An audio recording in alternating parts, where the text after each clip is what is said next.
William?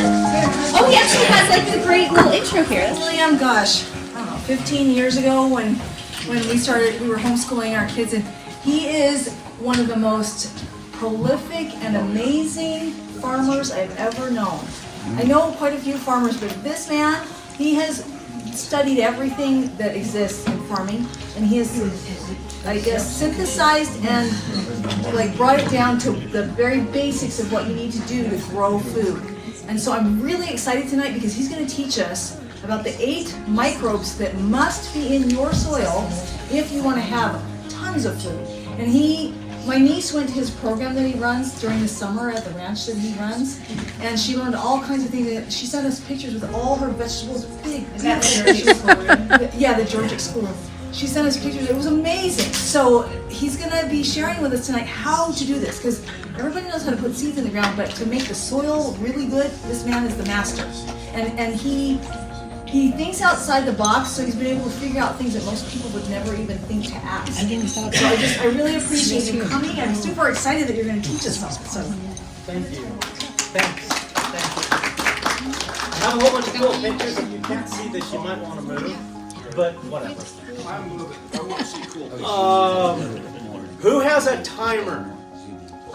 Somebody tell me to stop in 40 minutes from now. Thank you. Okay.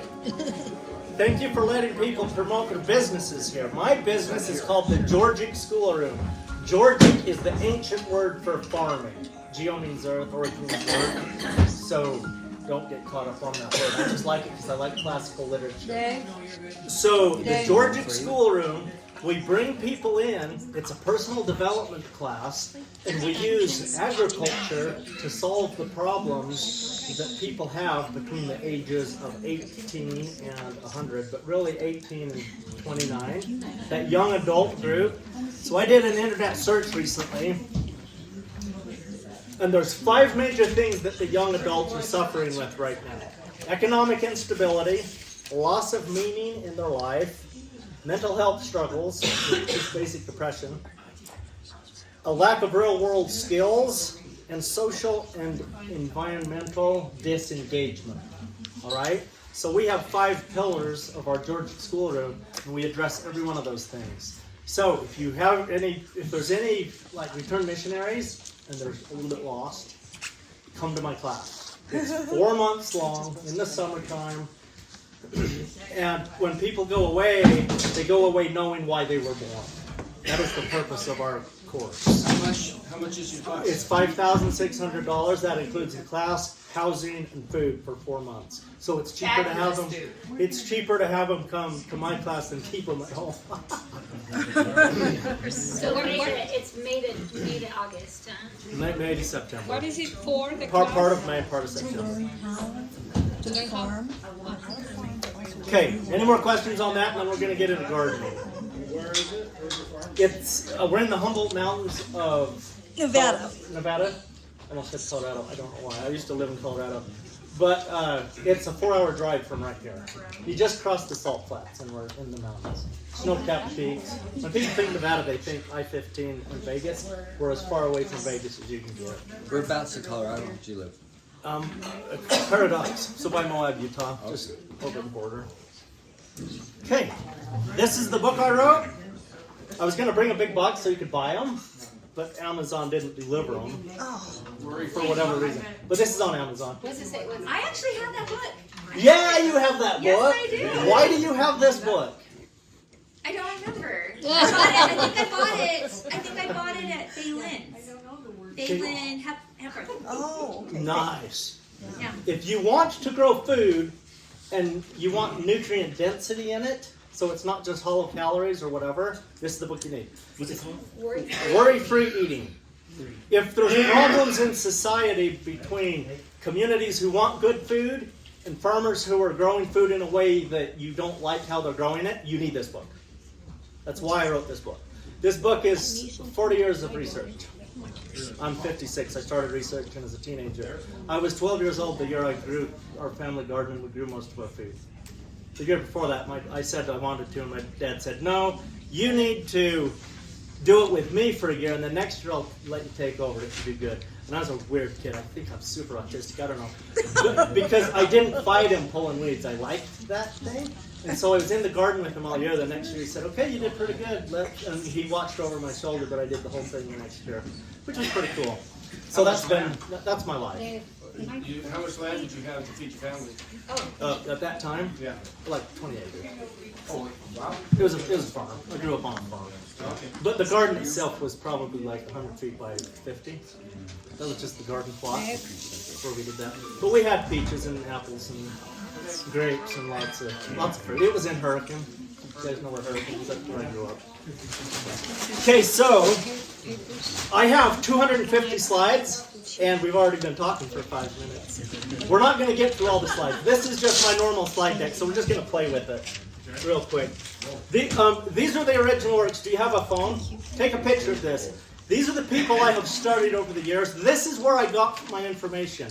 I did not get my information from the corporate or university model. So I'm going to say things here tonight, and you're just like, this guy is nuts. Probably, because... I like nuts. Well, good. We're high five for that one. Yeah, oh yeah. So I believe in going to original sources. If you're going to read something, don't read a textbook that talks about somebody who did something. Just read what somebody who did something said. So go to the original source. So these are all the original sources. Half of these people are dead. Some of these people are 3,000 years old. Hesiod's 2,700 years old. But he has a book on farming. And there's a bunch of people here who are alive today, the top scientists in the world. Ray Archuleta's on there. He's the top soil scientist on the university model. And then you got Elaine Ingham. She left the university because she was mad at them and they weren't teaching the right stuff. And she figured she was getting fired. But now she's one of the... But anyway, those are two of the best scientists out there. If you haven't taken a picture, it's too late. Those are my students from last year. There's Mari right there. See her? That's your niece. So these are my people. I'm the guy in the blue shirt. You don't recognize me. You can recognize the blue shirt, but I grow a beard in the winter because it's fun. And I'm outside a lot, and it's cold where I live. Anyway, those are my students. And so these kids come, and they're all kind of, they don't quite know what to do. They're taking a gap year from normal college. A bunch of these guys are like, they're done with their mission, but they don't quite know what to do. They're like, I don't know if college is right for me. But when they go away from my course, they know who they are. And so they know what to do with their life. One person went right into a job. She wanted to start a school. And she went right into a job working at a Montessori school with kids as soon as she was done. She wasn't even looking for a job. But I said, this is the thing you need to do. And she went and found it, and it was awesome. The tall guy there with the ball cap on, with the beard, he's an aerospace engineer. And he came to my class to learn how to incorporate the natural system that produces the best food to put it into capsules for the moon colony, because they have to do it on the moon first for a while before they do it on Mars. So he's working on that. Like, he's programmed satellites and stuff. So he does stuff that I don't have no idea. But that's kind of, anyway, that's cool. That's my greenhouse I built. Shauna, you've been there. So that's where we live. So it doesn't look like Nevada. It looks like the Wasatch Front, right? Because we have snow-capped mountains. Yeah, that's a good slide. So is that one. That one just says ecology is not a political word. I say a lot of words that are buzzwords because I don't have a vocabulary to say what it means, but I talk zero politics. So if I say ecology or environmental, I'm not talking about what people normally think. So if that triggers you, listen to what I'm saying. Don't remember what you think. Okay? You're not politicizing. Okay, this is cool. So in 1961, if you look closely at that picture, obviously it's black and white, but you see very little bare ground. In this corner closest to my finger, you see a little bit of bare ground in the top corner. Here's what they said. They said, oh, this is turning to a desert because we're starting to see bare ground.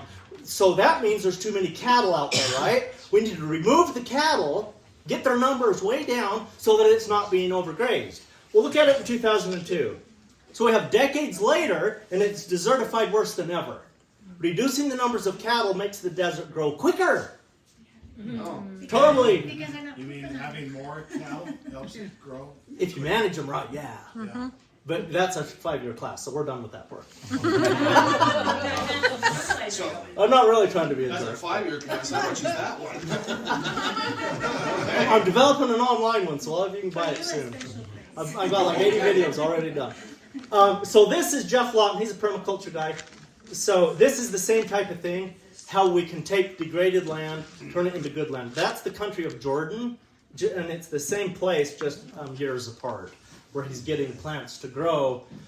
But all those green trees that are growing, those are all edibles. So it's helping to feed the people. And he's not doing it with a lot more water. It's basically, he's using a little bit more water to get it going, but then the way he's doing the project on the land, they're capturing more water and keeping more water in the ground. So here's Africa, 2004, and then a decade later we've got 2014. That's because they tripled the number of cattle and managed them correctly, and so it went from a desert to a grassland. Really? So I know that in northern Utah they've been talking a lot about, we need to do xeriscape. And a couple of years ago I heard the craziest thing in the world. They said, we need to cut down trees in the Wasatch Mountains, then more water would flow down. I don't know if any of you have heard that, but that's the dumbest thing in the world, because it's just going to make more of a desert. Okay, it's the backwards thing. One more photo here. This is Africa again. So we got 1974, 2013, same thing. Triple the number of cattle, manage them correctly, and then you get more grass growing. This is Chihuahua Desert. This picture was taken the same day on Alejandro's ranch, is where it's green. And over here, 10 years before he started, everywhere looked like that in the Chihuahuan Desert on this side. And by managing the cattle, he uses cattle. I think he has goats. I know he has donkeys, mostly cattle and a bunch of donkeys. And he's managing those. So here's the point. Livestock are used as an ecological tool to grow more plants and to feed more people. So that's the point. Livestock are a tool. This is my friend Tony Malmberg. This is awesome because he wanted to find a ranch. This is in Oregon, but he wanted to find a ranch that had an endangered species that was dying. And he said, in 5 years, I'll have that endangered species back, and it will be thriving. So he looked all over the United States for a place, and he found this place in Oregon, a ranch, and the salmon were endangered because there were still enough of them they would come up the river, but they just weren't spawning in numbers to go down because there was too much silt going in. So he changed the practices because he bought the farm so he could do whatever he wanted, right? He owned the land. And so he started farming using cattle as the ecological tool. And then in 5 years, the local wildlife people, they took the salmon off because they had a huge salmon run every year. So it was fantastic. They took it off? They took it off the endangered list. Okay. Yeah, thank you. Oh, I thought they had disappeared. Okay, but this picture, there's a bridge that goes across the creek. So the green grass is showing his ranch, and he has 2 or 3 times more cattle than the other side. And the other side, the road is the boundary of neighbors. And so he just turned around and took the picture the other way. So a lot of cattle pastures, there's a lot of bare ground. And you imagine a big rain, a lot of that dirt would go in there because there's bare dirt. But where you have grass that's thick, you don't get the erosion going into the streams. So those pictures are taken on the same day, just 2 different directions. Same minute, yeah. He went click, turned around, and clicked. So that's showing the difference in management of how you grow the grass because cattle grow grass. Where cattle are, grass grows. Unless you're Can overgrazing. someone think of why that would be? That's right, they're pooping, right? Oh, Yeah. I thought it was because they were eating it. Yeah, but well, not but the there's fertilizer. four things. So the poop is the detritus sphere that you want on the ground. The urine is high nitrogen to help grow stuff. The hoof action breaks up crusted ground, and then where a sheep or a goat or cow lands their foot, that's where the grass will germinate and grow. We have test So, plots what where was we the third have one? a camera on it, and you'll see that. Next to where they didn't step, the grass won't grow. Crazy. Yeah, but the stem And the other thing was saliva. Saliva is a big thing, and there's actually a 5th one, and that's when they grab the grass and pull on it. The exudates and the roots, a lot of the the sugars go out of the roots. It pumps it out in that very instant when they pull on it. So there's a lot of things in animal impact that happen. Like I said, it's a 4 They need to do this in hour. California where that little minnow was and make it up. Yeah. Okay, and then guess where this is? No irrigation. No irrigation. Guess where that is? I'll tell you something else. 8 inches of rainfall a year. By the way, that's corn. Yuma. That's on the Hopi Indian Reservation in northern Arizona. Wow. Okay?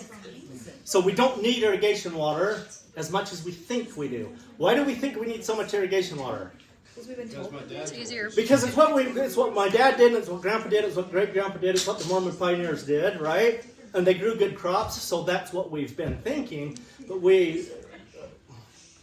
I don't dare say this, but I think we're racist and we don't listen to other indigenous peoples. We haven't learned from them. And so we need to change that let me rephrase that. We need to change that huge problem in our society and start listening to the people who have it right. Anyway, same guy, Dr. Johnson. Okay, this is where I live in Nevada. So that's me.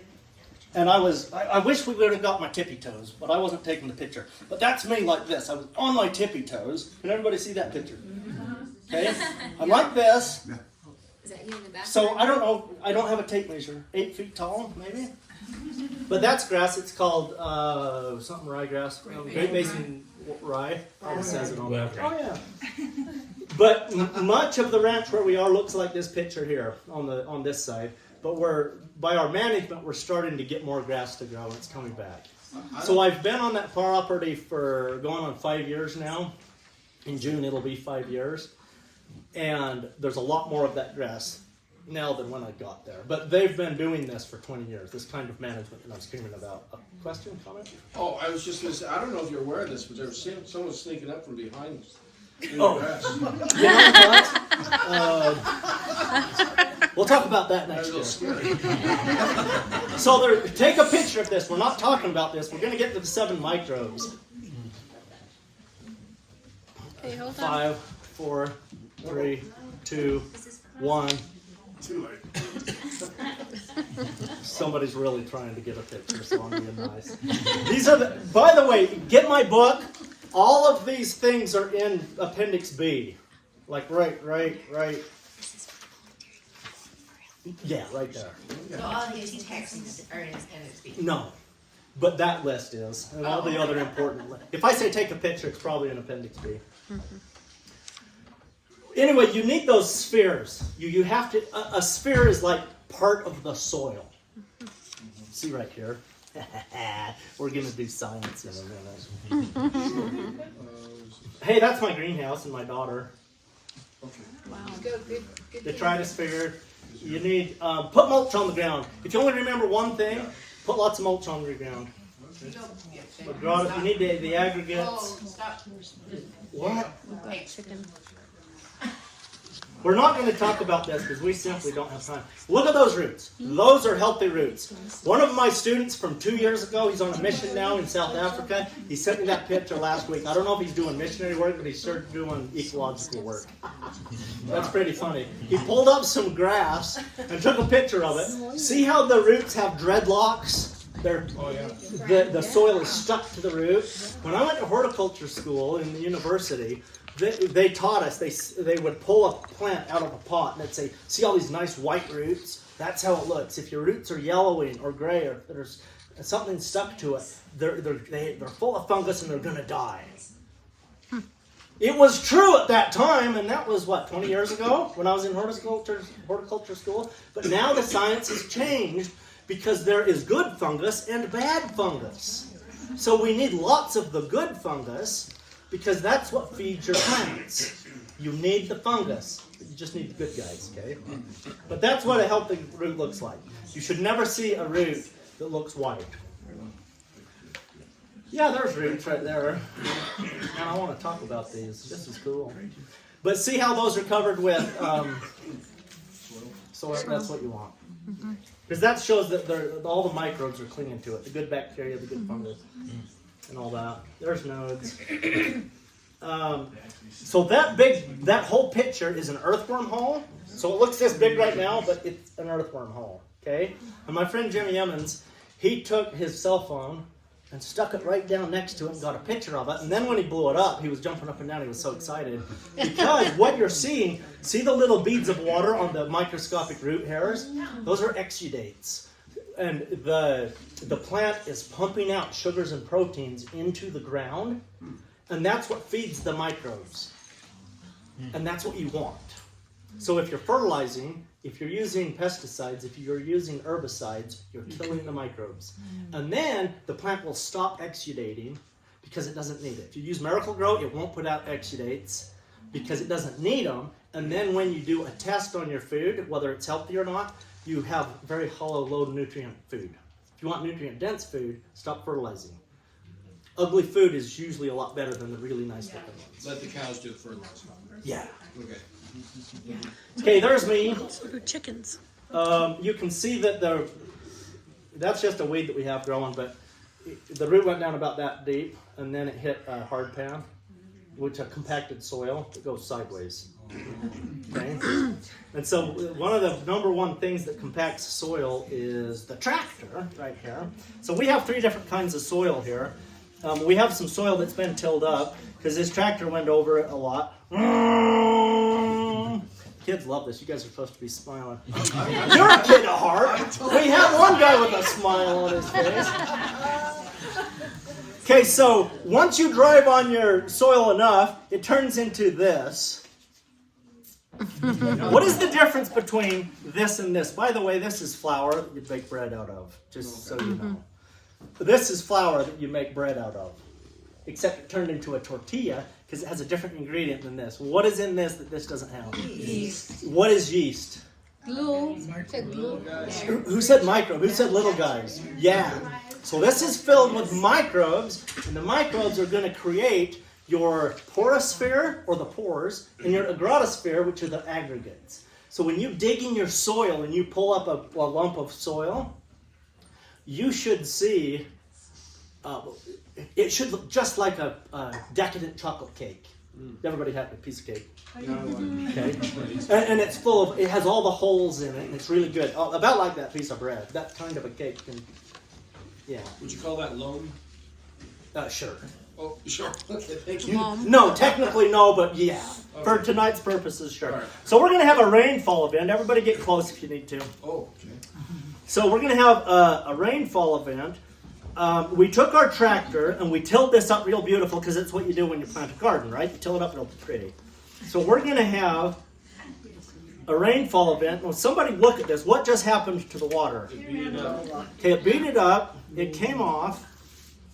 I don't know whose house this is, but I'm so sorry. Where are you? We might make a mess. So we're gonna see how much rain soaked into the ground.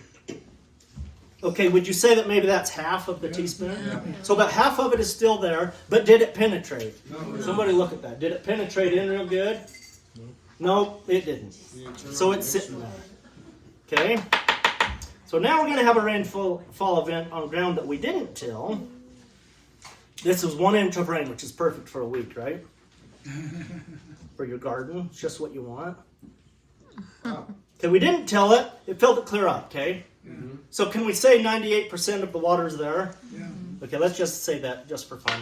We don't have a way to measure it, but other than our spoon, so we're going to say 98%. Somebody write that down. We're doing science. See, it's still wet a little bit. Yeah. If I go and put the sunshine on it, how quick is that gone? Okay, what's the drought? Is the definition of a drought the fact that it didn't rain? Or is it the fact that when it did rain, it all ran off? What's the true definition of drought? Not being able to absorb. Okay, let's have the same rainfall event on a piece of soil, same as the other two, but this one didn't get tilled, and you kept those 7 microbe groups that we haven't even talked about yet. Should we do that real quick? Okay, we're taking an intermission. Everybody breathe. Bacteria, fungus, protozoa, nematodes, microarthropods, encotraids, and earthworms. Okay, we're done with that. Now. We need to write it down. I'll get to it. You can take a picture. Okay, did you guys see that? It was a rainfall event. I just did it.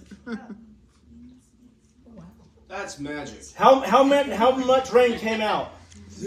Okay, so that was 1 inch of rain. So 2 inches of rain. Well, we better get this ready because you never know. Oh, there was 1 drop of water. Did you see that? That's evaporation. So where's my water right now? I have a field. There's a huge calamity right now, and there's no food at any grocery store. The only food is what you're growing in your yards. Who's growing the most food? This one or this one? This is 3 inches of rain. Oh boy. Was it a crumb or was it actually a drop of water?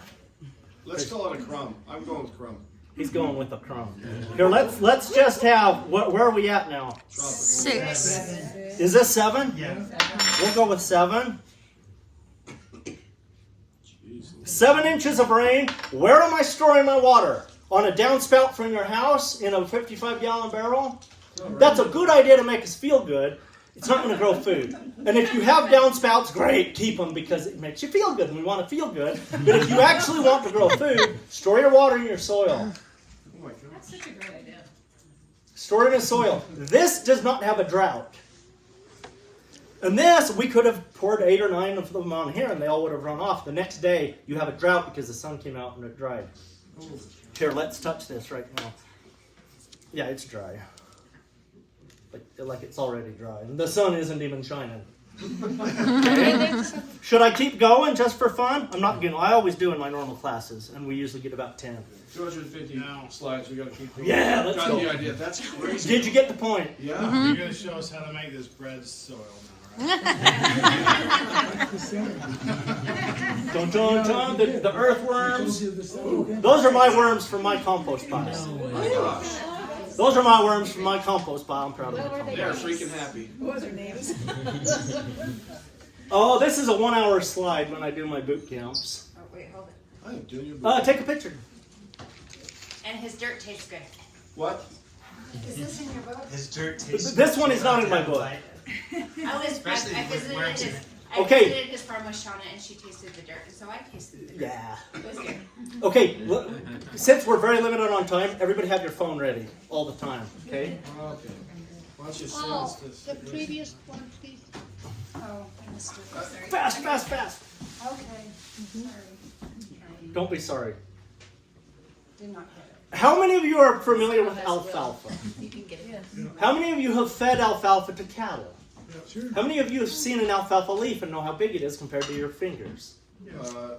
Is that an alfalfa leaf? No. That, my friends, is an alfalfa leaf that grows in functioning soil. And this is expressing its genetic capacity of what it is supposed to do the way God intended it. But guess how we grow alfalfa? We grow alfalfa on this right here. fertilizer. This is our alfalfa. And when I look through my microscope, I wanted to bring my microscope. If you would have said this was 2 hours, I would have. But when you look at the soil under the microscope, there is nothing but bacteria. So all those other groups that I rattled off a minute ago are gone. They're not in there, and they need to be there for the soil to function. Maybe not all of them for all soils, but most of them. Anyway, that's what an alfalfa leaf is supposed to look like.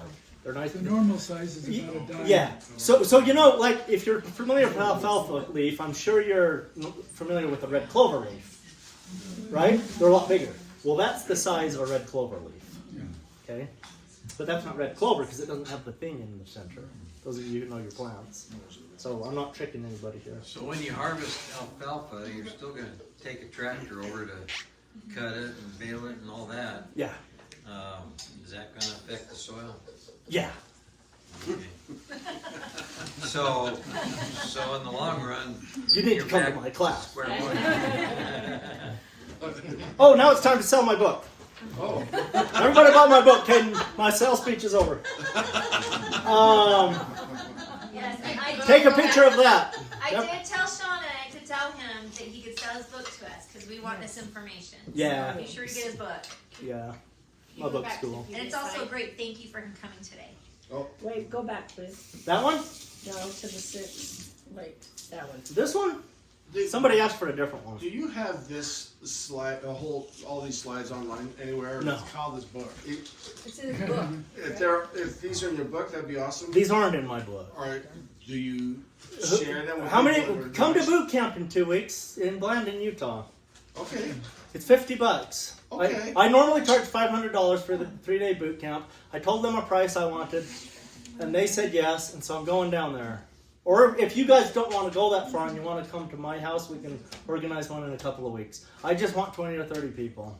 Okay. What are the I'm dates? in. Do you have 20 or 30 people? It costs $500 a person. I know it's expensive, but this is what you learn.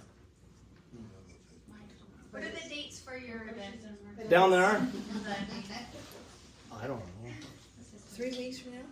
No. We'll find out. The 20th and 21st, maybe? That's Thursday, That's February? It's like next week. the 21st and 22nd is next Friday and Saturday. Yeah.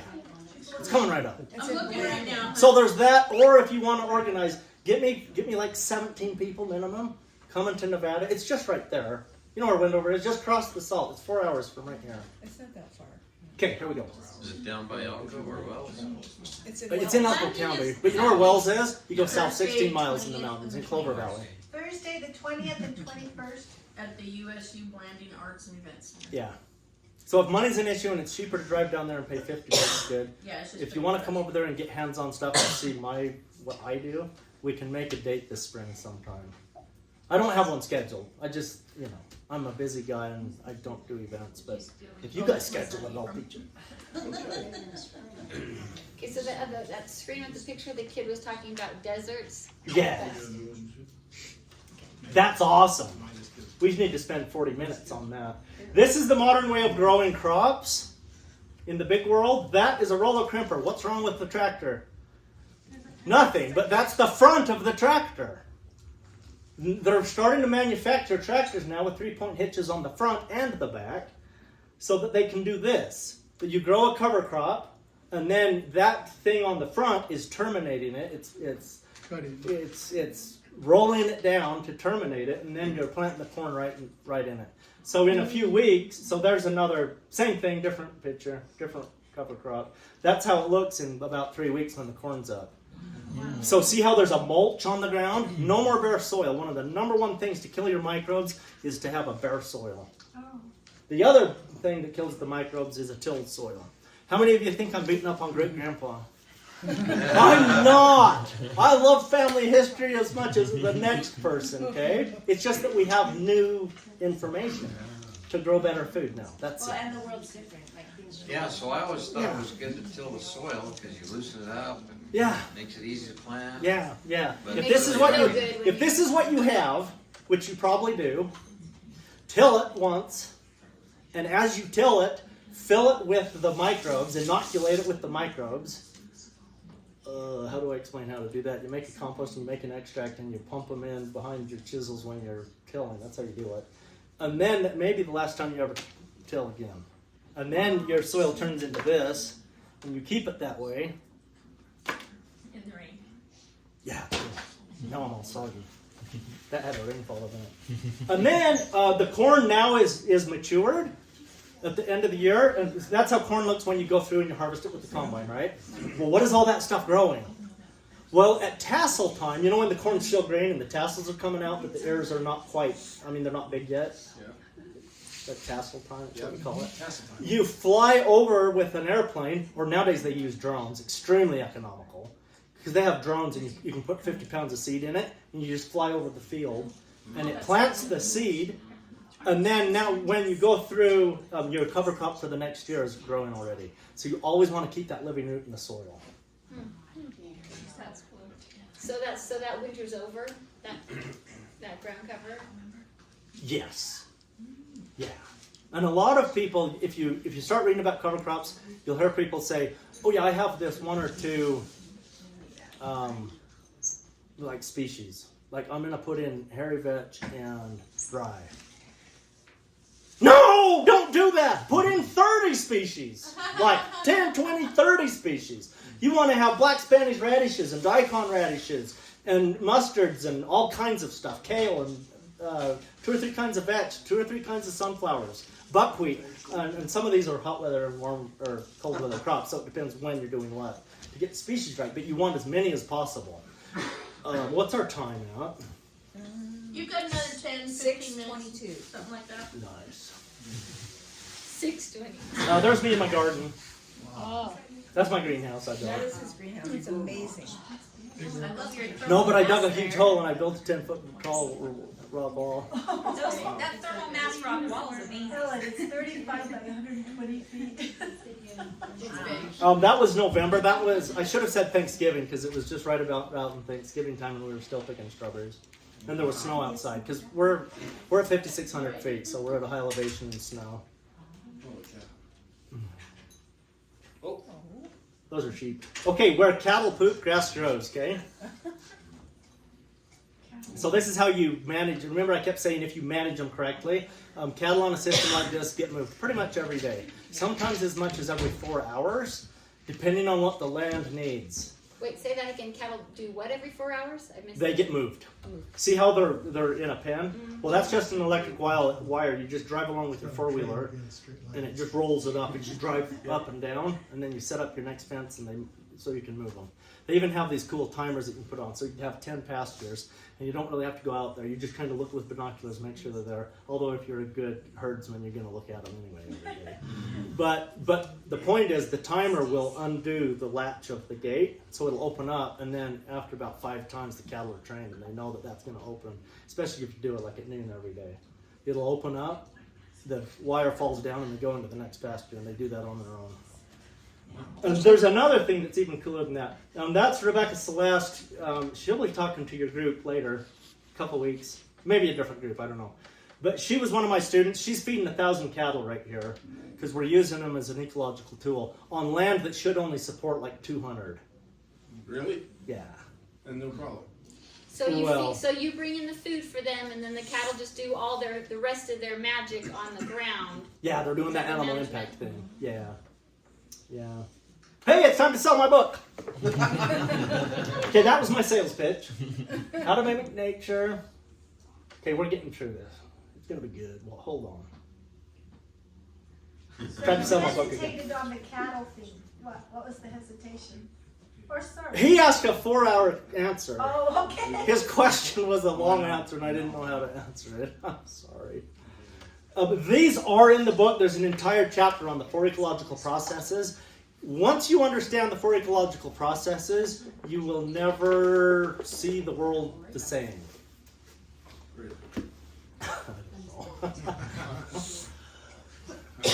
Okay. No, I believe you, just so you know. Okay, that's a terrible weed. It's pretty invasive. It's kind of a newer weed in the country. Everybody hates it. But I took a compost extract, and we mixed it up really good, and we changed the succession so that one of those pictures, it showed the succession, like early and late succession. A lot of your noxious weeds are there for a purpose. God actually invented every living thing to have a reason, a purpose, except for mosquitoes. I haven't figured that one out yet. But, because mosquitoes have killed more people than, like, everything else. So that's weird to me. Maybe that's it. I don't know. But it seems awful when we have families and then they die of something. And mosquitoes are the problem. I am getting off track. But that's an awful noxious weed, but it's an early succession weed. It's the same weed I showed earlier, where the root went that deep and then far sideways. Well, that taproot should be going straight down. So you saw how long it was. It was like that long, plus it broke off. So those can go like 4 feet in the ground if they can get through the penetrated, Concentrated. the hard pan, okay? But everybody hates it. I don't know why. Cattle will eat it, but people love to hate things, and so they hate weeds. But this weed, I sprayed compost extract on it, and it killed it. Because we changed the succession of where it was growing. And we didn't spray it on the leaves. We sprayed it all over the ground. And then that whole stand. And the point to that is we got the microbes in there. Like Shauna said, we're Wait, talking... I don't understand succession. Can you explain succession really quick? Yeah, succession, I can do it fast. Think Hawaii, volcanoes, brand new rock being formed. New Earth is the earliest succession. Think of that same rock 20 years later, and now it's covered with moss and lichens. So it's still early succession, but it's moving. Look at that rock 100 years later, and now there's a little bit of soil there, and it's growing weeds like this. 500 years later, there could be a forest there. And so a grassland that would be in between would be mid-succession. So, but the plants that are growing there are an indicator of what succession you're in, but they're not the definition. The definition is how many of these microbes do you have? Because in early succession, all we have is bacteria. And your soil is going to look like this. Mid and late succession are going to be like this. The redwood forest is the most productive soil in the entire world, as far as we know. You can tell by its trees. Yeah, and you see how massive those plants there are. I went there years ago with my little kids. I always wanted to go. And when I got there, the trees were impressive, but they weren't more impressive than a big Douglas fir forest, because you couldn't really tell how tall they were when you were standing there. You'd look up and you can't tell 300 feet from 400 feet. So the thing that impressed me the most were the ferns. There were ferns that wouldn't fit in this room. Really? Wow. And that blew me away. You gotta be kidding. I feel like a mouse. Because to me, a fern. Hey, Marley's mom, how are you? How are you? Good. So, anyway, totally threw me off my train of thought. Ferns. Ferns. But a fern was just a little thing in a pot, you know, in Grandma's house. And a big one was like this big. Where'd you see these big ferns? The redwood forest. In the redwood forest? Yeah. Yeah, the Northwest is filled with them too, Yeah. Okay. especially in the rainforest. And so, but anyway, succession. If you have all of the 8 microbes, actually, you don't really see earthworms in forest systems. Time's up. I'm going to be done really fast. Just kidding. We want more. We want more. Dun, dun, dun. Start the 40 minutes over. Drought doesn't cause bare ground. Drought never caused this. This caused a drought. Okay? Remember that. I don't care if you go get a 5-inch rain once a year. If you can hold that 5 inches and you're growing tons of plants, then you don't have a drought. But you can get 50 inches on this and you have a drought in 2 weeks. Did you see that movie Mooey? Yeah, I show that to my students every year. So good. Yeah, Holy, yes. yeah, he made it rain. MULLEY. Yeah. They were working with the ecosystem, they were planting all this stuff, and they increased the amount of rain. Some of those pictures that were, those before and after pictures I was showing earlier, some of those people were, like Alejandro in the Chihuahuan Desert. He has 30,000 acres, and he's taken the whole 30,000 acres as like one ecosystem, and he's getting more rains there. There's 3 kinds of rain. There is the big rain, and that's all the rain that comes off the ocean and it covers the whole continent. It's a general rain, and we get 4 or 5, 6 of those a year. Okay, and then there's the local rains, which are like thunderstorms when there's really not a forecast for rain, and then everybody's mad at the weatherman. It's not supposed to rain today, but you're getting little rains. So that's a local rain. And the other one is like a micro rain, and that's when maybe you have a field and you see a lot of like mist and stuff in the morning. You'll see a lot of dew, but across the fence you have sagebrush, and you're walking around and it's dusty.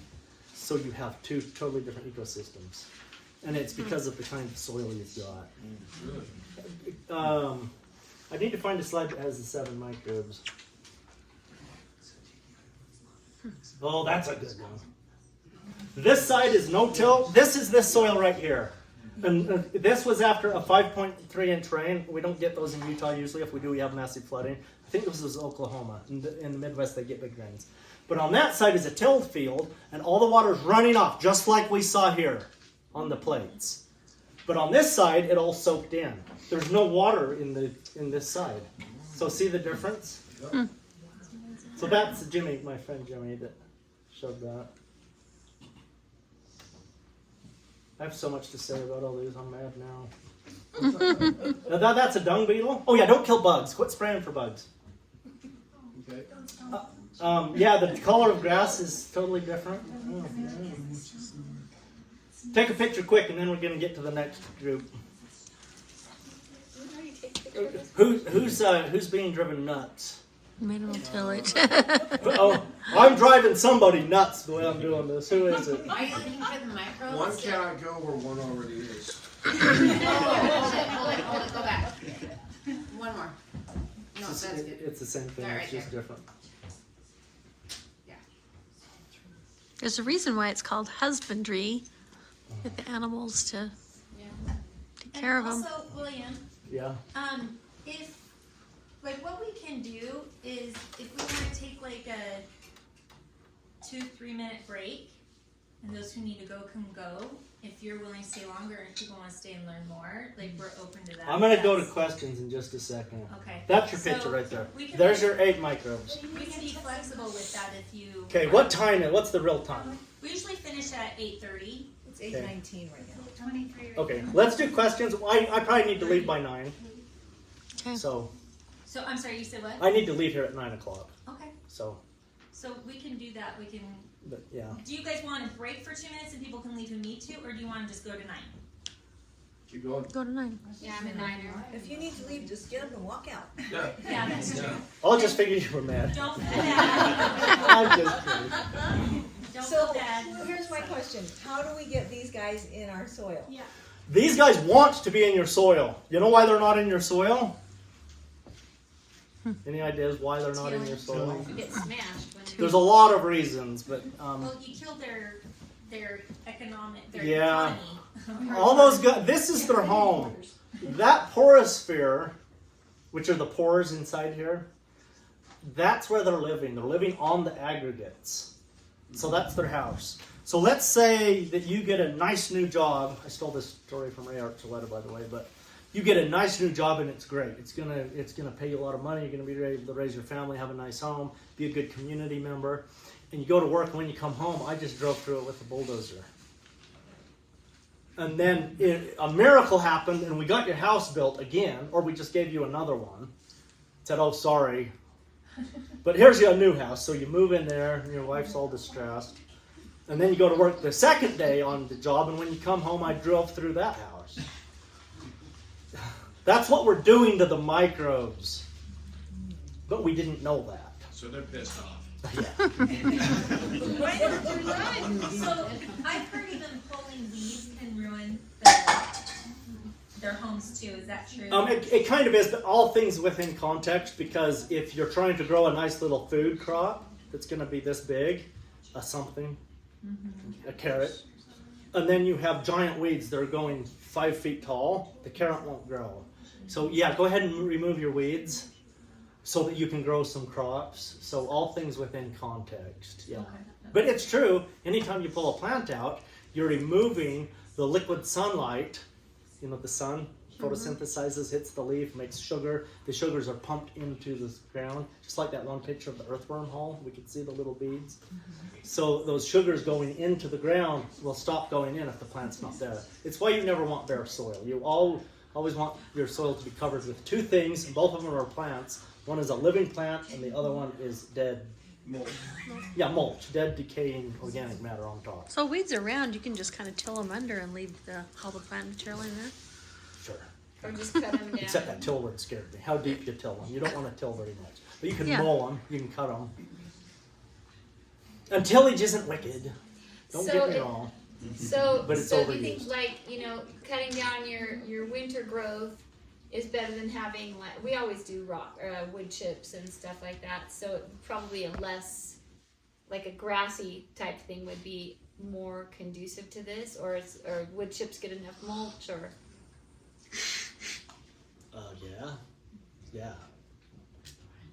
Yeah, that was a 2-hour answer. Cover the ground with living plants and dead plants, wood chips or mulch. I'm sorry, I'm not trying to be a jerk. No, I no, just no. So, but Just it's hope- good. Just cut down your stuff. Hopefully you don't have any seeds in it, and leave it. Okay, you're from Monticello originally, right? Yeah.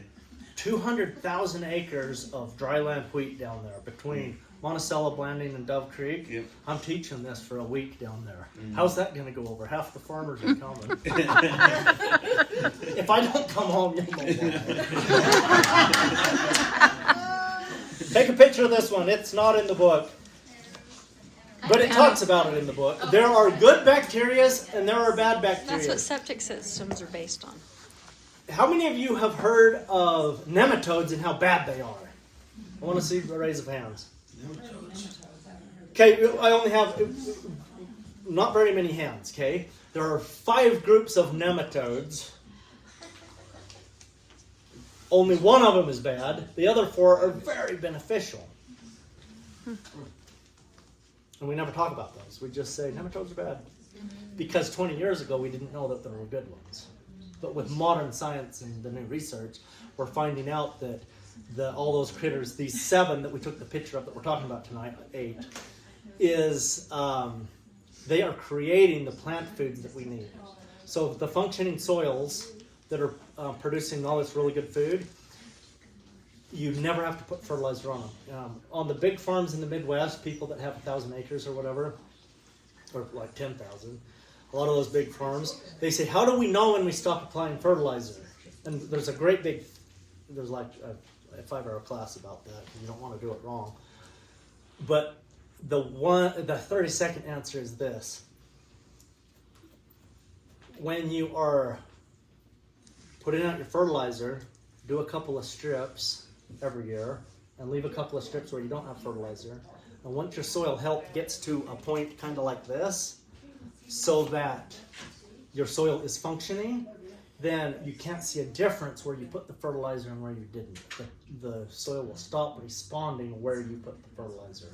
What is the number one cost for a farmer to grow row crops today? Fertilizer. Mm-hmm. What's the number one cost for a rancher today? Not a dairyman, but a beef rancher. I'm getting rid of the poop. Getting rid of fertilizer. Hay. Buying the hay. That's the number one cost. And with what we teach and promote, you can get rid of both of them. Yeah. Almost. Yeah. Within context. But there's a lot of guys, even in the north, there's a bunch of guys in Minnesota, North Dakota, and they are not producing hay. And they're just managing their pastures so that the cattle go in and they're getting their own hay, even with snow that's a couple of feet deep.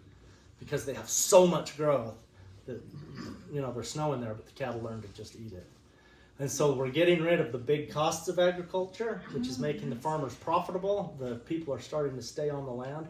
How many of you have heard of Will Harris? Yeah. How many of you have seen the documentary called 100,000 Beating Hearts? Oh, good. I make my students watch that every year. Go home and watch it. 100,000 Beating Hearts. He farms using all of these principles. This is how he's doing it. And that's the cattle. Yeah, his payroll to pay his employees on his farm, he writes checks, it's $250,000 a month. That's a profitable farm. And he doesn't take any government subsidies. A lot of your ideas come from a movie called The Biggest Little Farm. You know what? People have been telling me to watch that for like 10 years and I've never seen it. I watched it twice because it just gets at your heartstrings. It's really sweet. Yeah. Yeah. Everything I've heard about it is great. I need to watch it. Just don't find noise. So You're living it. I have a question. It's pretty quick. Have you heard of the soil carbon cowboys? Yeah. What do you think of them? They're fantastic. Okay. Yeah. What is that? It's a YouTube channel. Oh, okay. A bunch of the people that were on that, on the list of, that first list of all the people. Primary sources. Yeah, thanks. They are some of those guys that are on there. So can I ask the same question again? Because I don't think I got the answer. You had the 8 microbes. Yeah. You make a compost tea. Yeah. And that's what establishes Yeah. those. When you build a compost pile that's actually compost and it's not putrefied reduced waste, if it's compost, then it will grow those groups of organisms, and then you put those out there on the land. We call it inoculation. Inoculate just means to introduce them. So you put them in your garden and they'll grow. And then you can get a functioning soil like this piece of bread in 3 to 5 years is the average on farmland. In a garden it should be quicker. If you don't introduce the microbes with a good proper compost, then it's probably going to take you like 5 to 10 years. But the creatures want to be there. You just have to create an environment. Let's say you're going to be a cattle rancher. Well, so you go get 500 acres, you put a big fence around it, and then you get a semi-load of cows and you put them out there and you come back next year to round up your cows. Is that going to work? No. By the way, there's no food and water in there. Is it going to work? No. They starved to death, they thirsted to death. What do the microbes want? Exactly the same thing. They want food and water. How do you feed microbes? They eat 2 things. They eat hundreds of things, but we're going to reduce it to 2. Food and water. You're right. Beyond that, they eat the exudates that the living plant roots are putting out, That's a food source, and they're not hurting the plant. The plant's feeding them on purpose. A plant will control when it wants the microbes to eat or not. It's the coolest new science that's happening. It's as cool as what they're doing in space nowadays and what they're doing with quantum physics, what they're doing with plant science. Totally different curriculum than when I went through college, except they're not teaching it in college yet, because the same professors that were teaching here are still teaching, so they're teaching 20-year-old knowledge. Don't get me started on that. Okay, so how And do the you other make... thing, Oh, the root exudates and then the decaying organic matter that's on the top. thank you. So when leaves fall off the trees in the fall, Deciduous. do you know why they're called leaves? They leave. You guys knew that one. I love it. You're supposed to leave them there. That's why they're called leaves. Now, if you have a beautiful lawn, go ahead and rake them up, but use them as compost. Okay? In your garden. It's interesting, in the South they use them as compost. Like, I thought it was the weirdest thing. I didn't understand why they were raking up all the leaves and pine needles and laying them all over the gardens. Yeah. But you don't Yeah, want it's pine awesome. needles, do you? That depends what you want to do with your soil. If But you want acidic yeah. soil, if you want blueberries, you use blueberries, strawberries, things that want acid, pine needles are a good thing. So What what do about you... black walnut tree leaves? So here's the thing. I always start getting these little tiny questions. Okay, And they're all going to say, what about this, and what about that, and what about that? So I'm going to answer everybody in one thing. good. If it has a smell, well, you know, like cedar wood, it smells good? Well, Pine is- if it has a smell, then it's not ready to put on your garden yet. Steer Okay? manure. So black walnuts, they have a smell, like the leaves and stuff. Have a funny smell. So compost them long enough that the smell goes away. A good finished compost should smell like what? Dirt. What does dirt smell like? That's the answer. It should smell like nothing. The best compost has no odor. Okay? When you're tilling the soil, like how many of you drive a tractor and plow? Or have done? I want to see hands. Where are my addict friends? Here, look at this. This will get you going. What was the question? When you're plowing a field, how many of you have plowed a field and you smell that soil? Yeah. It smells good. Yeah. We know we're doing the work of the Lord because it feels so good, right? And it's true. I'm not being facetious. We are doing the right thing. Except I just told you not to. We're not getting into that argument. Here's my point. They've proven, the psychology world has proven that smell is addictive. Do you believe it? Those of you who have Yeah, like the tilled? smell of rain. The last few years of me not doing very much tilling, I've gone through withdrawals, and I am not kidding. I used to be the guy with a 150 horsepower tractor and a 40-foot disc, man.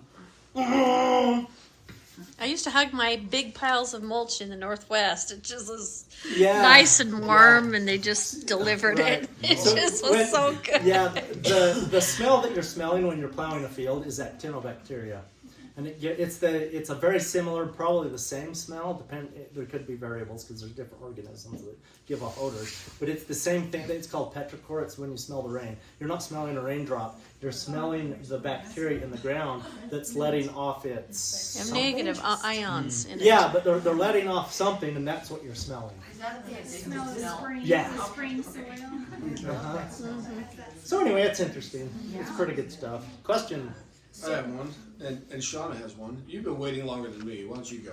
I want to know what you do to make compost. Like, Yeah. what do you put in it? What's It's on. Get this book. It's on like page 82 to 88 or something. So, do you take gold backs for that? Gold Give me backs. money. It's a Gold gold-based back form is of an money. alternative It's currency. Probably Yeah, you should. were just telling me about that. I don't know what you're talking about. But she was trying to educate me, but I'm a slow learner. I mean, yeah, I'll take money, I guess. I don't have enough compost to sell. US dollars. That's gold right there. So we can't If I had any, Gold Yes. backs for the book. Are they on Amazon then? sure. If you come to boot camp, I'll have a box of that's these on for it. available. Marked it. So, do you have your event down at Landing on your website? Yeah. Okay. Well, no, I don't know. I don't know the first thing about a computer. I think I tried to put it on social media somewhere. It's not my event, it's their event. It's the county agent. It's the extension. They just called me and said, can you do this? And I said yes. William, what's the name of that book? Worry-free eating. If you just want to get it off Amazon, that's the easiest. If we put together a group of us that want that book, Yeah. I'm sure we could go to Amazon, but would it be better for you? I'll make a lot more money. If we buy it from you. Yeah. So if we put together, group buy. Let's do a Just group get buy. it order. They're $30 a box book. of them. Yeah. Yeah, I charge $30 a book. So. $30 a book. Yeah. So if we do a bulk, like a whole case of them, Yeah. would that modify the price and make it more profitable for you if we did that? Yeah. I'll make a lot more money So than how Amazon. many books are in a case? Oh, I can order any amount. Okay. Just tell Shauna or whoever. Yeah. You got my So contact. we'll- Just tell Shauna how many you want, and I'll get an order, and then we'll get them over here to you. Yeah. My wife comes over usually once a week or whatever. Yeah, either every other week or once a week. So she can on get a it to you. Wednesday or a Saturday afternoon. She'll just drop it So off. Shauna, let's put together an order and do a bulk order, do a deal for everyone else, but make him more money. Okay? I'm So it's interested still in the buying same several price? if you can do that. Okay. So it's still the same price, $30? We can fight about that later. Question. It's arm wrestle. Yes. We live in a townhouse and the grass, the leaves, the grassy thing is treated. So can we use that still as mulch? Is it okay? Usually, it depends. I hesitate. It depends. You say it's treated. It depends what the treatment is. A lot of the treatments will kill the microbes, and so it's harder to use. But Like the weed and feed type stuff? yeah, that'll kill most of your microbes. There's nothing better than a dandelion. Let them grow, man. And they like to grow in your lawns. Let them grow. They're nutritious. The leaves are an awesome cleanser for your kidneys.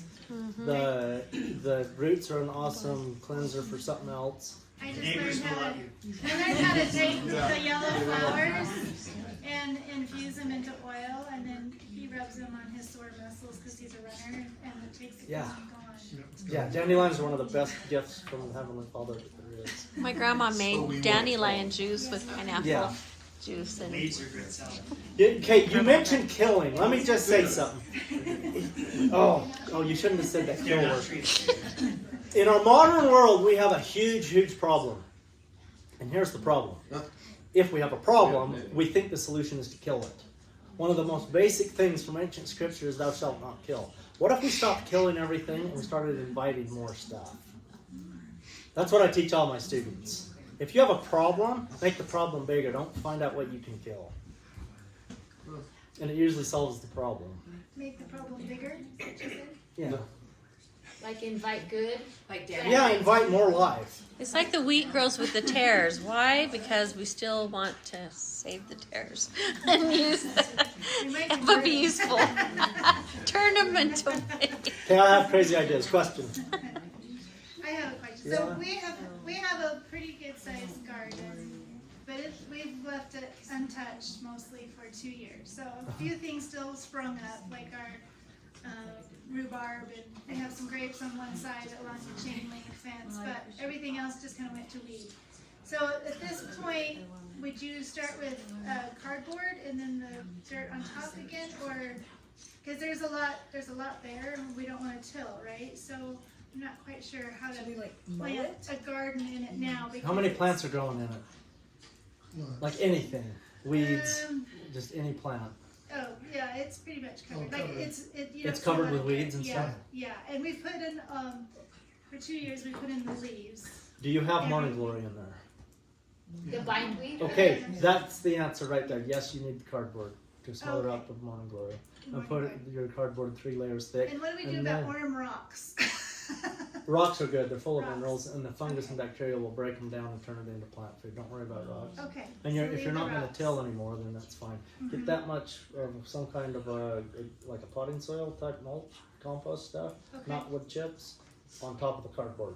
Potting soil. Yeah. And why 3 layers thick with the 3 layers of cardboard? Because if you try to kill morning glory, you can't kill it with 1 layer. You need it nice and thick. Yeah. Just So to make it crispy. you know the Gaylord boxes? They're made of cardboard Gaylord boxes. Collapse one of those down. It's huge. Throw that down. Would that probably be sufficient right there? Yeah. Okay. So Because I can get those all day long. Yeah, like refrigerator boxes and appliance boxes that are boxes. really big. Pallets. Pallet boxes. that are made of cardboard. Yeah, and the Mountain pallet soil. boxes are really super thick. So So one grab of those is good. some dark mountain soil and pour it in there with some compost. No, here's why. Because once I teach 10,000 people, there won't be a mountain left. So can you just So go to let's not hurt the nursery and- ecosystems that are out there. Let's just create our own soil. So just go to the nursery and get Yeah, some get compost or get some other stuff. Just garden you know, soil. yeah. Start doing a lot of composting. Make your own compost. Round up a whole bunch of cardboard and stuff, and leaves and lawn You clippings. just need 6 inches on top of the cardboard. Yeah, go with the foot. So that means you can't have a garden that year. You're just gonna do. No, you can have a garden, but just start with half of it and get that going, and then grow some plants in there. Have you tried the kitchen composters? Bernie, I called it. I told you they were going to ask that question.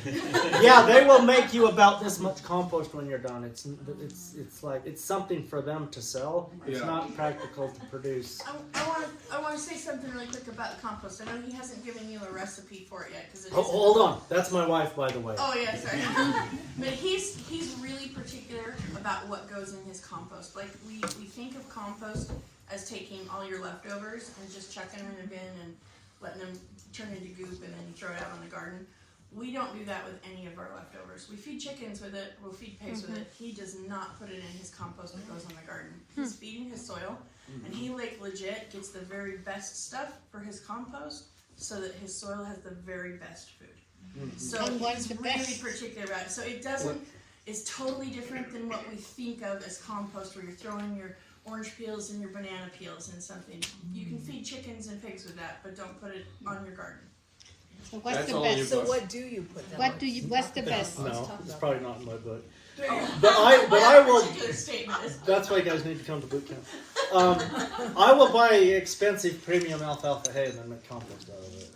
And if you feed livestock, it's going to make your eye twitch. You'll be like, what is he doing? But it's so amazing the difference it makes in people's soils and the response we get from people who take even just a small amount and inoculate their garden with even just a small amount. Who here uses homeopathics? It's essentially the same thing. Tiny little bit goes over a huge area in your garden, and that small amount of inoculation completely changes the biome of your garden so it has what it needs to function properly. What is the expensive hay? Alfalfa hay. What does they have that over the cheaper one? I hate to tell you to go buy expensive stuff to make compost. It's what I do. But I'm crazy. You've listened to me tonight. I like crazy. Just round up things that are free. Get lawn clippings. Get leaves at the end of the year. I find go- sand in construction sites that's just left over and they just throw it in the ground. Yeah, and I that's take buckets home because they just left it for years. sure. These new houses. Yeah. So basically what you're saying is make to the best of your ability, make compost. And how much would you say you're gonna? So we can all comprehend the size of a 5-gallon bucket, right? Because if I start talking about agricultural sizes, it doesn't translate sometimes. So you need about 75 5-gallon buckets worth of material to make a good compost pile. So it's a lot of material. Like a mound. Yeah, so it's gonna be like this high. It's gonna be like this big around and about that high. But when you're done making that, it's half that size. But when you make inoculant out of that, it'll cover about 100 acres of land. So then you put that whole thing of compost into like barrels of water, and that's your inoculant? Yeah, so I take a softball size handful, so just a big handful of the compost, and I mix that in a 5-gallon bucket, and then there's your inoculant to put out. And I swirl it for about 40 minutes. This way, and then that way. With your hand? And this way, with your hand is best. Yeah, a bucket of water, a 5-gallon. Yeah, but the bucket, it's a 5-gallon bucket, but you don't need 5 gallons. You sit It's like there 3 with a gallon. 5-gallon bucket for 40 minutes. Yeah, when you come to boot camp, your arm's going to get tired. So why do you I'm do gonna that? teach you how. And why do you do that instead of having like a machine? Well, half of you raised your hand when she said homeopathic. It's kind of like that. There are Diluted. There are forces in the world, in the universe, we don't really understand. But if we do the right thing anyway, even if we don't understand it, life is better. Kind of like love. If we love our kids, life is better. Now, give me a definition of love. You can't. You can't do it. But we still know that we need to love people. And it's kind of like that. We're going to love this compost a lot. If you just mix it up and throw it on, you will get a result because the organisms are in there. If you do it for 40 minutes and you're going this way, you're splashing it back and going that way, you get a much better result. Unless you're sitting there thinking this is the dumbest thing in the world, then you'll probably get a worse result. But if you have a good attitude about it, it helps. I can't tell you the science of that. I don't know. It's like quantifying love. It's Masaru Emoto, the Japanese Yeah. doctor that talks to I've or met says, him. I love you to the water. And So you're saying that having equipment to stir it is not going to Like a big mixer won't will not mix do it. it because there's a spiritual connection here. So, which I'm not mocking you. I believe in that stuff. Is that what you're saying, Bill? That's what I'm saying. Okay. All right. Say no So more. the hand, the touch is that what makes it better. Yeah. That's why Stradivarius violin costs so much, is because it's been continually played with the human body infused into a living wood. I like that. And the richness of the sound cannot be duplicated without that. Wow. I love So in that. order to start your compost, what do you do? You dig a hole or what do you do? A box I just put it on the ground. on the ground? Yeah, you want to soak it in the buckets for 24 hours, dump the excess water off, mix it all up. You might write this down. Okay. 30% green material, which would be something like a living Clippings. plant. 60% brown material, which would be something like Leaves. straw, not hay, but straw, or leaves that fell off your tree. 10% high nitrogen, which would be something like a premium alfalfa hay. Or seeds, but if you start opening your food storage and dumping buckets of wheat on there, somebody will send you to the insane asylum. Although it works. I've done it. So 30, 70, and 10. So 110%. No. 30, 60, 10. 60. Oh, okay. And now we have a whole. 100%. Okay, good. So I have a lot of wheat.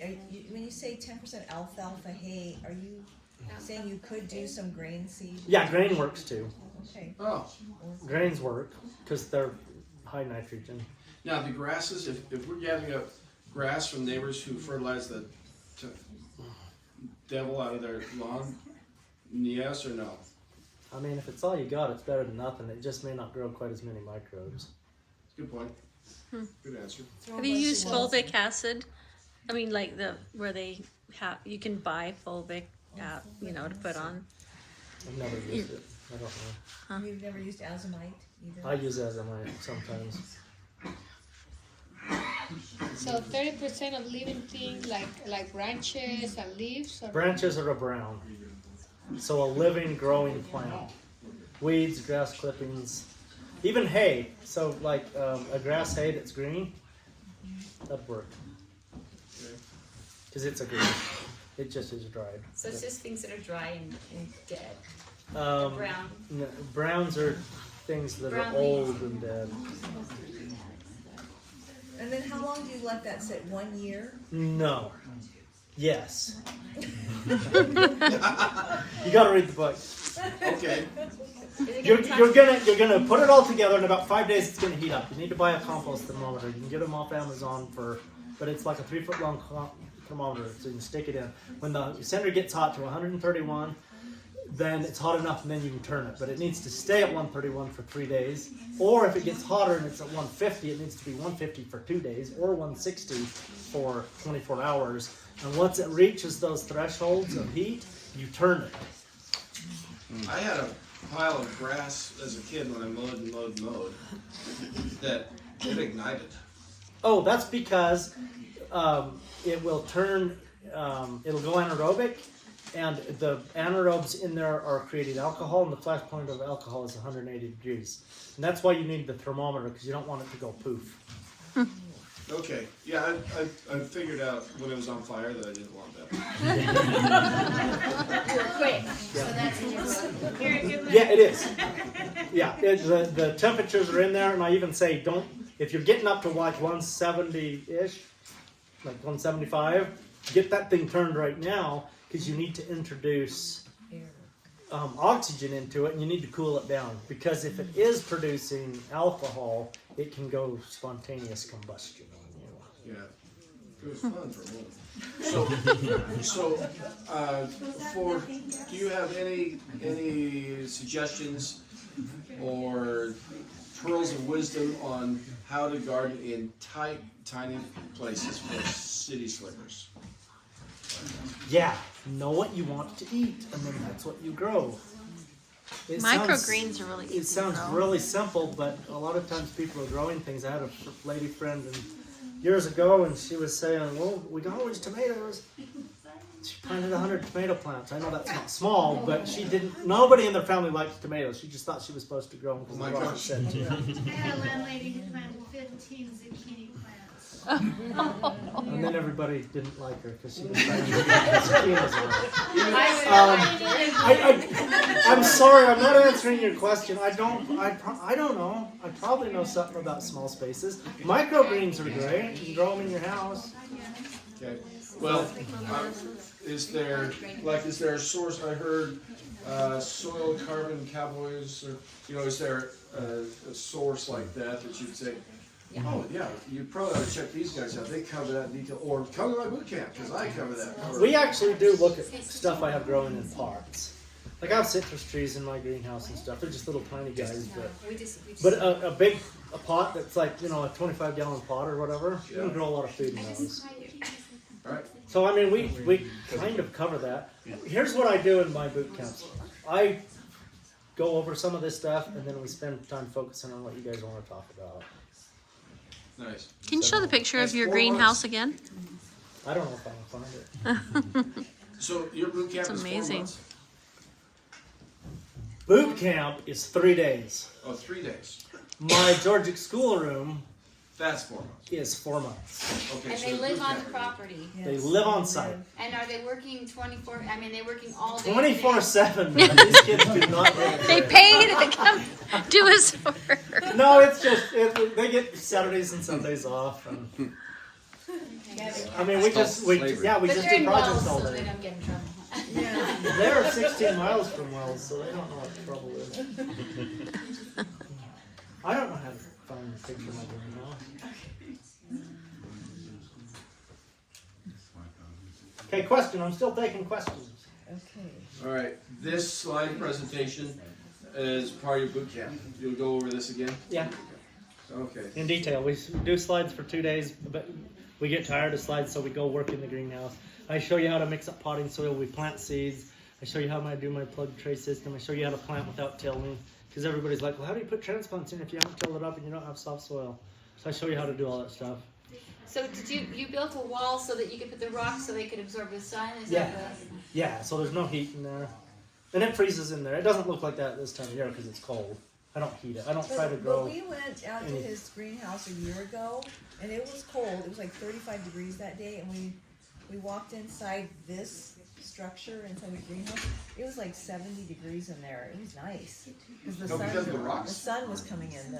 The rocks hold the heat. The sun was coming in, Yeah. and the chickens were really happy. They were up there in the top. Yeah. They were just having fun. There's a product called OmniBlock that you can build really great walls and do the similar thing like that. It's insulated. So where do you live? Where is that house? This is in Nevada. Nevada. Yeah. Yeah. It's 3-hour drive from here. Well, 4 hours from here. So that's why you wanted us to go to the class. If you want to. And that's in Nevada. What's the name of the No, town? no, it's down in Blanding next. Well, there's 2 classes. Yeah. There's a class that could be if somebody came. But Blanding's happening in a week. Next Friday. How often do you teach your boot camp? I don't know, you want me to come here and do one? Okay. Yeah. Like Blanding? What if I just came here? We're going to have to look at the calendar. I could do that. But as close as you are to there, you ought to come there and just see what I do. Yeah, seriously. Yeah, It's a 4-hour drive. But if you go to It was a stretch for Blanding to come up. But if you do the book, It's actually only 5 hours. the boot camp, you have to have your access to your greenhouse, no? Yeah, if you come over there, then you can. If I come here, you don't have access to that. Yeah. So But if you want to come over there, then you can see what we're doing. Okay. I like it. And then where do you stay the night when you? That was my next Sleep with the question. chickens. Bring a camper. You can camp out in a tent. You can go get a motel in Wells. It's 16 miles away. It's the closest town. We're in the middle. I don't know how to set politically correct. If you're a city person, then you say we're in the middle of nowhere. We come from. I didn't want to offend anybody. So we prepare what we Well, that's the difference between you and me. I'm trying to Yeah. offend. a preparedness camp. When we learn how to camp. Alright, cool. Let's see. So, Question about the 8 microbes. Who can name them? I already taught you. Earthworms, yeah, I got that one. Earthworms. Bacteria, fungus, protozoa, nematodes, microarthropods, macroarthropods. That means bugs. And enchytraeids and earthworms. Those are your 8 groups of What are creatures enchytraeids? that we need to have. Is that What are the protozoa? enchytraeids? What protozoa? Protozoa. Word protozoa. Protozoa. Oh, yeah, protozoa. That's like an amoeba or a ciliate. So you don't fertilize anymore at all? No fertilizing? Well, no, I use a lot of fertilizer on land that doesn't have these creatures in it. But once you get that done, Yeah, so I once you built a have greenhouse bread, 4 years ago. So I'm 4 years in, and part of that soil doesn't need any nutrient anymore. and so you're Some done. of it does. At that point, no more fertilizer is needed as long as you keep that going. Yeah. I like that. so then, do you use like manure? Sure, yeah. Just bring in manure. Because, but see, I don't consider that a fertilizer. I consider that a mulch on top of the ground that is a plant food that you should be putting on anyway. So in my greenhouse, I'm not going to bring a herd of cattle in. Remember that herd of cattle? I'm not putting 1,000 herd of cattle in there, or I don't have a greenhouse, but that still needs animal impact because God created cattle to be a part of the ground. So now I, as a steward of agriculture, I have to go into where the cow pooped, pick it up, and put it in there to get some animal impact. All right, so you're the cow. Okay. Do you mulch that so that it's not too hot? Like I the steer manure? first. Yeah. So you do or you don't put animal dung in your compost? I do. Absolutely. And then you have to mix it, no, with the soil. So how you do it? I don't mix it, I put it on top. You just put it on top, and then how do you plant? Yeah. When do you plant? And after you have put Okay, I'm gonna build a garden. You have a good question, and then I'll get to you. You take cardboard, you put it on the ground. Cardboard. You take compost, this isn't compost, and you dump it on there. A foot thick. Okay? You take a transplant, and you poke your hand in there, make a little hole, you put the transplant in, put a little bit of your compost around it, or just detritus or whatever. If your could even be like something like composted wood chips or something. Okay? So we've done 3 things. Cardboard, a detritus sphere, and a plant is in there. And then you give it some fertilizer, plant food, and you're going to fertilize for 3 to 5 years. A little bit, as plants need it. So what kind of fertilizer? Anything, like a fish emulsion would be good, or a fish hydrolysate would be good.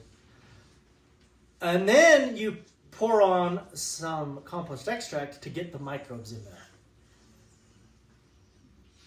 And you may have to put the extract on 2 or 3 times in your first growing season so that they're established and they're growing. And you may have to give those plants a little bit of extra plant food. So if you're planting your transplants and really look like they're going to die, then you should have fertilized them a week ago. But after 3 to 5 years of having a good established system, then you never fertilize again because you don't need to. So for a home gardener, it's not that big a deal because what are you spending? $20 a year on fertilizer? It's not that big a deal. But you're not going to have as nutritious of food if you continue to And then you fertilize. mulch on, after you put the plant in that planting soil, you put mulch in between the plants? You can if you want to. Okay. Yeah, but what I'm saying is the full full You said 3 foot is the mulch. 1 foot, did you say? 1 foot? Yeah, tall? about a foot. So one thing.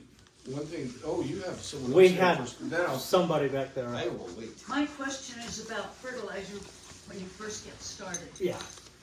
Is chicken too hot? No, chicken fertilizer is good, but you want to fertilize, compost it first for a while. It's better if it's rotted.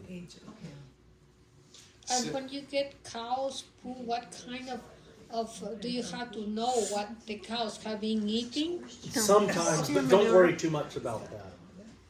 Is it better cows than horses? If it didn't, there are some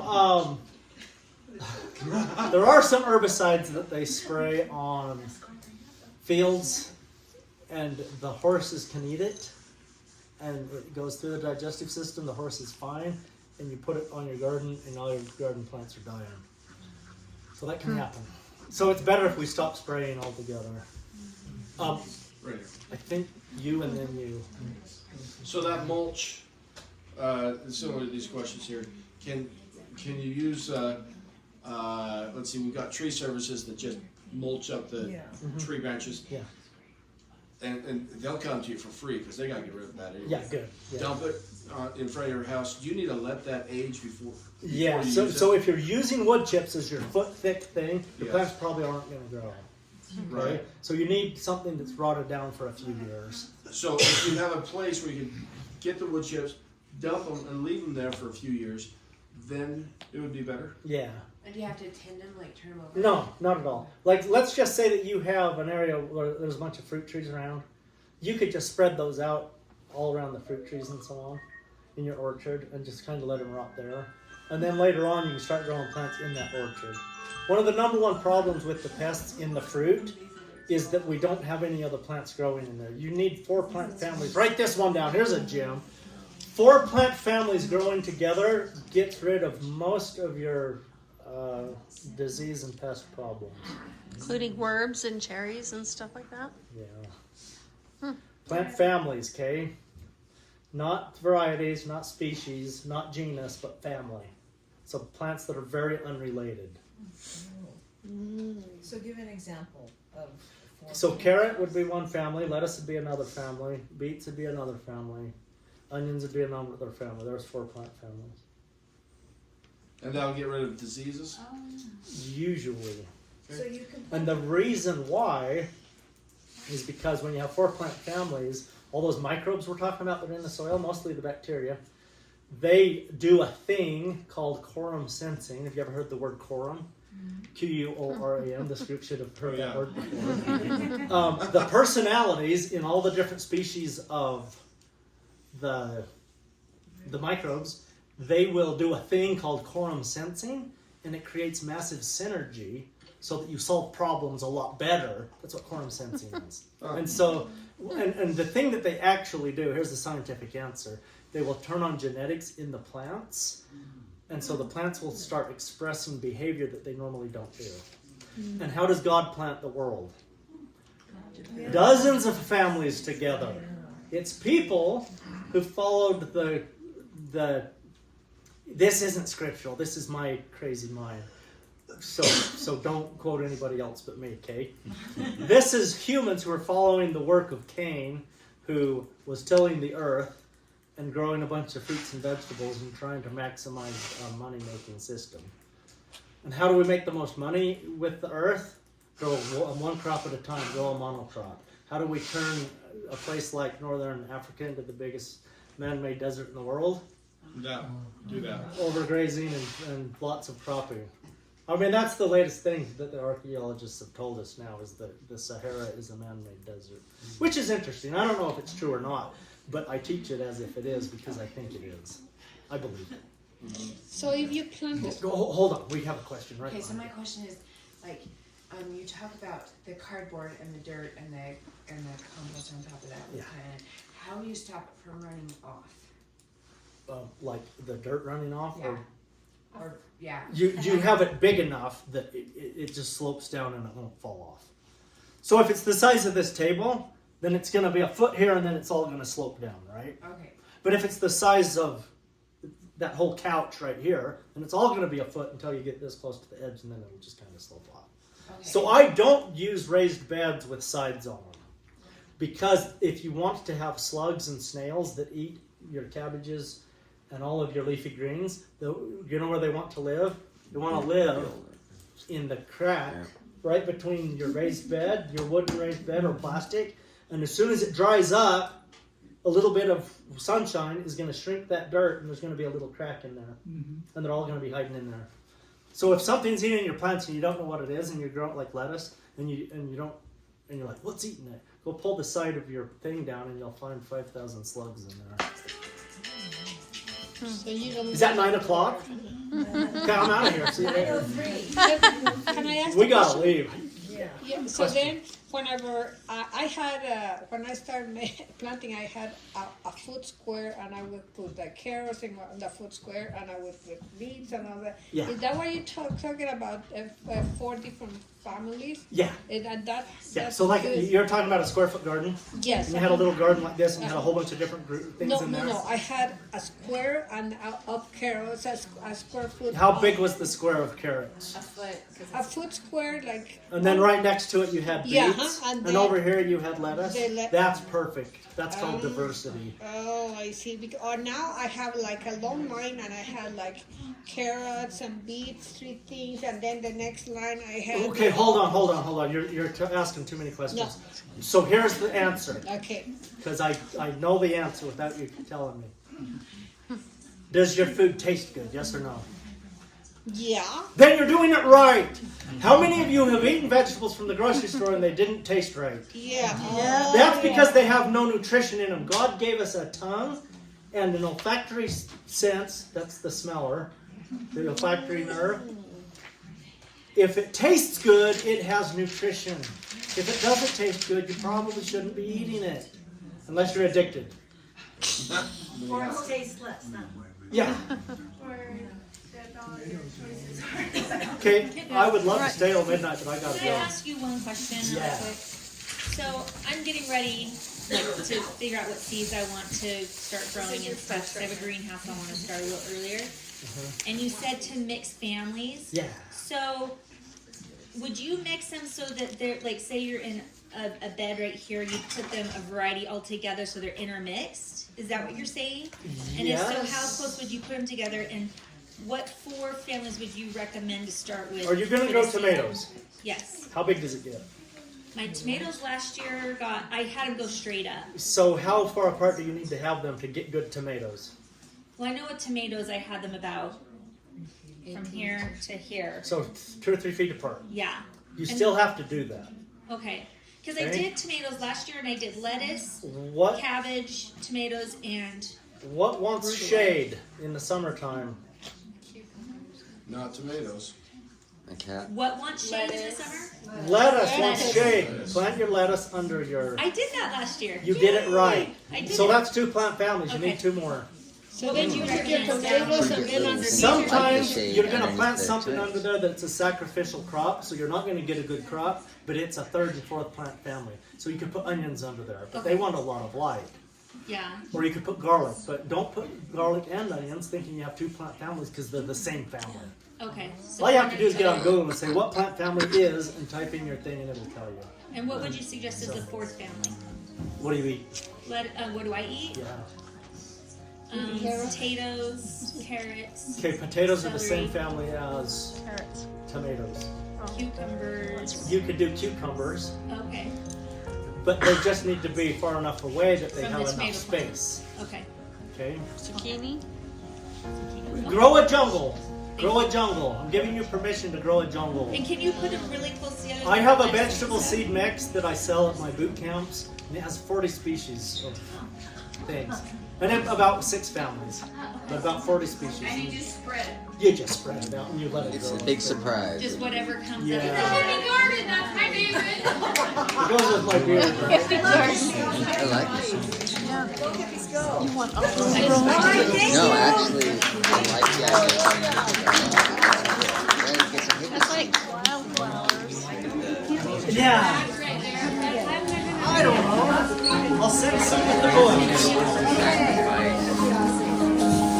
Just get it on the way.